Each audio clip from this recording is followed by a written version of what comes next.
Welcome everybody, this is Defeater of Souls, and today I'm talking about the Undead family. Now, the Undead family is an interesting family because it consists of all sorts of creatures that you most likely will see around Halloween. These are the likes of zombies, skeletons, ghosts, and other monsters that were once living and are now unliving, as they are going around unaliving others. Now, what's the difference between these and material monsters? Well, the reason I mention material monsters is there might be some confusion. As I said before, material monsters, and a lot of them, consist of inanimate objects that were brought to life in monster form. This is different from undead monsters, as material monsters were never living. The only living version of them was the version that was the monster. While the undead monsters often consisted of living creatures, many of them that probably weren't even monsters, that were ultimately turned into zombies after their death. Now, of course, the zombie family has been around since the original Dragon Quest Monsters game, and it's pretty much been consistent in every game in the series. It appeared as under the name the Zombie Family in the first one, and it appeared under the name the Zombie Family in the second one. It was in the third one that things started getting a little interesting, where they decided to change it into the Undead Family. This was likely done because the family consists of much more than just zombies. Skeletons and ghosts don't really fall into that zombie category, as they're generally different degrees of decay and other undeadedness. This was also interesting because, like Joker does, a lot of monsters were reclassified as zombie monsters that weren't originally. We'll look at one later in the video, but you just need to know that Joker does have a habit of doing things like this, but this is one of the few times that it actually stuck. Joker 2 sticks with the Undead family, and Dark Prince does as well, which is why we're talking about it today.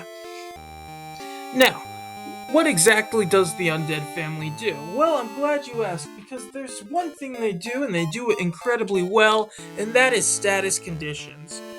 All these creatures love to make you suffer without directly hurting you, so having them on your party allows you to make your opponent suffer without needing extra work.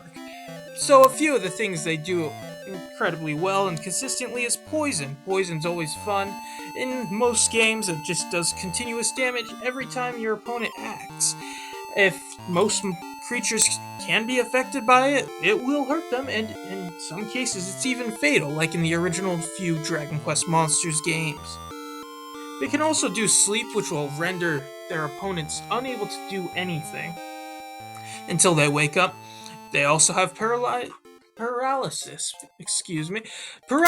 which works really well and generally does similar things as sleep, amongst other things. They can also curse, and curse is kind of a weird one. Just know that it has the ability to curse, these zombies do. That being said, besides status conditions, what exactly are your zombies gonna do? Not much. Not much at all. These zombies, along with status conditions, generally have fairly average stats across the board. They don't have any incredible strengths, and their only bad stat would likely be just the inability to really be too intelligent. Their intelligence is rather low, but that makes sense if you think about the fact that these are indeed zombies. A few other things worth mentioning is that their attack is generally their highest stat, although there's of course exceptions to every rule without fail. A few more things worth mentioning here is that when it comes to resistances, zombies generally resist all these status conditions that I mentioned, along with instant death skills, which is, of course, rather normal thing for most monsters to resist, but zombies generally don't get instantly killed because they're already dead in some capacity. What they do lack, however, is resistances to pretty much any element.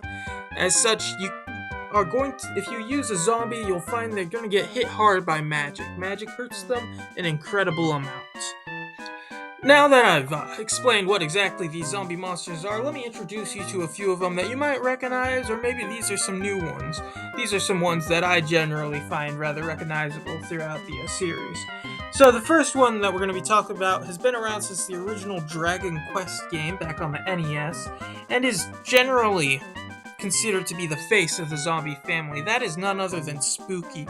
Spooky, who's a ghost, is considered to be a big part of the zombie family, as it was called in the early days. This is rather interesting, but if you want to know a lot more information on Spooky, I have a short about it. Go watch that. If you don't, then that's fine as well. Another person I have a short about, who's also been around since the original Dragon Quest game, is the Skeleton Soldier. The Skeleton Soldier is, of course, a skeleton with a sword, and it is, lore-wise, just an undead knight that's decided to side with the forces of evil instead of sticking with their leaders back when they were alive.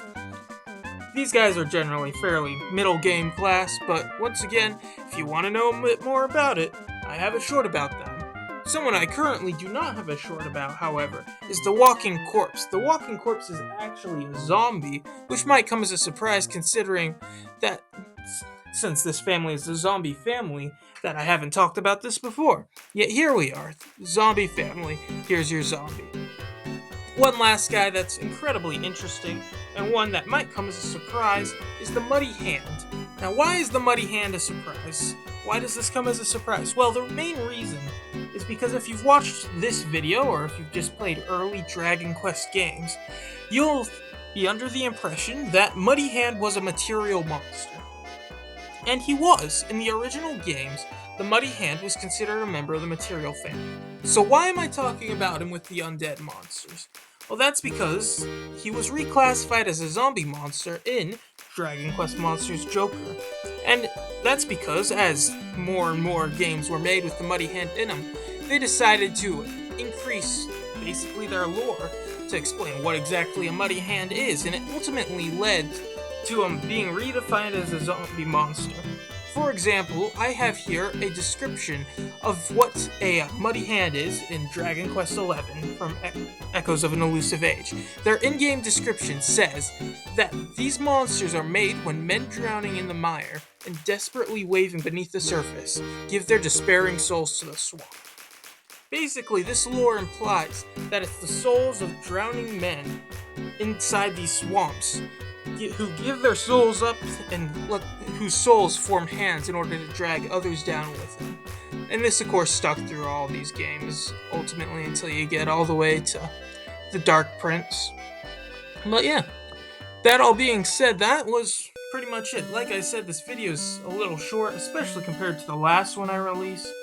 But if you have any questions or think I messed anything up, that's what the comment section is for, so feel free to leave a comment. I'm going to say you can subscribe, and I'm going to say you can like, and I'm just going to leave it at that. I'm not going to ask you to.